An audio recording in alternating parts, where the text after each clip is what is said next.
All right, folks, I just want to play a little matchmaker today for the middleweight division because we've got a lot of contenders. Sure, we kind of know what the next title fight is probably going to be, but we don't really know how the division is going to play out. So that's what we're going to try to do today is figure some stuff out. We got Fluffy on the board already over here because he just fought, just got a win over Brennan Allen. Second time he's beat the guy, first time in the UFC that he's beat him. He did so fairly impressively considering the circumstances, so there's that. We got another matchup between Vettori and Dolidze. Now, I understand neither of these guys are really top contenders at this point. They're contenders to an extent because they're in the top 15, but they're not top contenders. However, they will play into how we're going to piece all this together, so just bear with me as we go and I'll explain. Now, here's what we're looking at, right? So we have clear, obvious person in the mix. That's DDP. So we're going to put DDP at the top, right? Why do we do that? Well, because he's the champion and it makes the most sense. So he has to be involved. It's the title hunt, right? So we got DDP. Now, there's the camp that says Imavov gets the title shot and the camp that says Chimaev gets the title shot. I believe Chimaev is going to get the title shot. Sounds like Dana White wants that.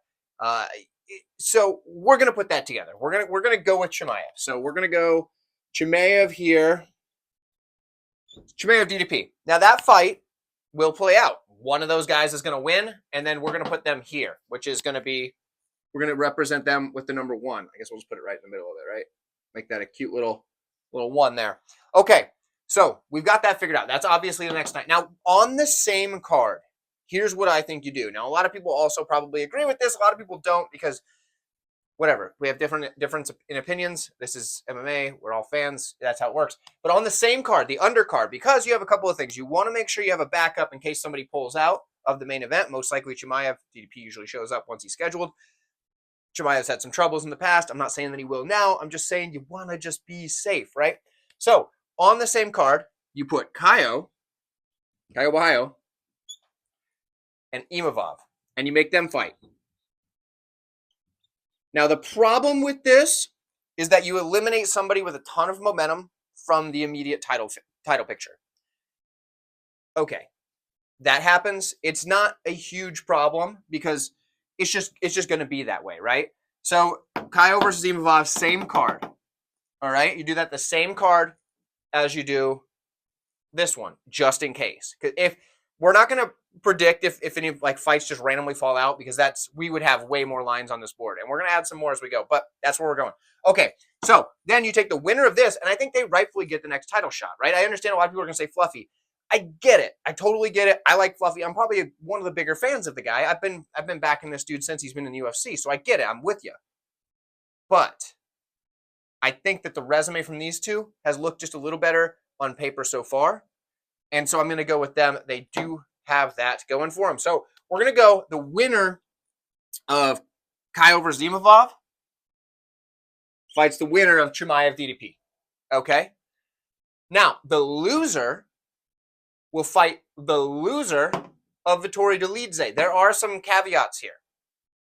Rematches and stuff. But I think it makes sense. I think it's good enough, and I think it's something that you can put together on an undercard somewhere just to get the loser of this fight back on track, because realistically, the loser of this fight probably beats the loser of this fight. At least, if to make an assumption, I'm not going to say it's for sure, but it could happen. So we're going to do that. So we're going to go L2, L3. So loser of this fight of Vettori Dolidze is going to fight the loser of Caio versus Imavov, whereas the winner of Caio Imavov takes on the winner of DDP versus Chimaev. Now, what are we doing with Fluffy? Okay, obviously he's not getting the next title shot, but you can't just let him sit on the sideline forever. A, that hurts his name value, hurts his momentum. We don't want that. But B, you kind of want to make sure that he has enough credible wins to really give him a shot in this title fight, right? So what you do is I think you take the winner of Vettori Dolidze and have them fight Fluffy. So we'll go 3, and that'll represent the winner of Vettori Dolidze. And you're thinking, Vettori Dolidze, neither of them deserve it. I get it. Shut up. It's fine. I'm saying we need to get a fight for Fluffy in the meantime. Now, I think you put this fight, Fluffy versus the winner of Dolidze Vettori, on the same card as the winner of DDP Chimaev and Caio Imavov. The reason you do that, in case somebody pulls out, then you have the backup. Obviously, Fluffy's the backup. It makes so much sense because he does have enough credibility. He has enough wins. He has a good winning streak, all these things to step in for the title shot. Obviously, the winner of Vettori Dolidze does not, but you have that option. There are some other middleweights we can throw into the picture. We've got guys like Sean Strickland. We got guys like Robert Whitaker. I think people want to match them up. I think they want to match those up, and they're in their own little bracket off to the side because neither of them are getting a title shot soon. So that makes sense. And realistically, the loser of this probably isn't getting a title shot anytime soon either, but it's going to get the person here probably back on track, and that's what we want to do. Okay, so now we've got that. Tournament style, essentially, after we have, say, the winner of Kyle Imavov fight the winner of DDP Chimaev, assuming we don't have any dusty split decisions, anything like that, we then take the winner from, what are we going to call this bracket? We're going to call this bracket 4. Okay? We take the winner of 4. We're going to call this bracket 5. And this is getting a little confusing now. I understand, but we're going to make it work. And we take them over here. And that makes sense, right? But don't worry. I've got more at stake here, more in the plans. So Fluffy probably beats the winner of this fight. Probably. There's a chance either way, especially with a guy like, say, like Dolidze gets the win over Vettori. Dolidze is pretty slick on the ground, right? It's possible he catches a wild submission. It's not likely. Say Vettori wins. Like, the dude's got a head like cement. He's not super skilled, but he's live to win a fight, right? But realistically, Fluffy probably wins that. So we're assuming it's probably going to be Fluffy versus the winner of whoever won this fight and the winner of whoever won this fight and who wins this one. So, okay. Hypothetically, you pick whatever one you want, whatever one you think, and then they're going to end up clear over here. And then they're going to be fighting probably Fluffy, but it could technically be whoever's here. I'm going to say it's probably Fluffy, though. However, I will say, if somebody here beats Fluffy, that changes things big time. And then you might have some trouble. And instead, you might have to have whoever won all this sit out for a little bit. And instead, they have to fight, say, the winner of, let's pretend it's Vettori. Okay, we're going to pretend it's Vettori. Say Vettori somehow pulls off a miraculous win over Fluffy.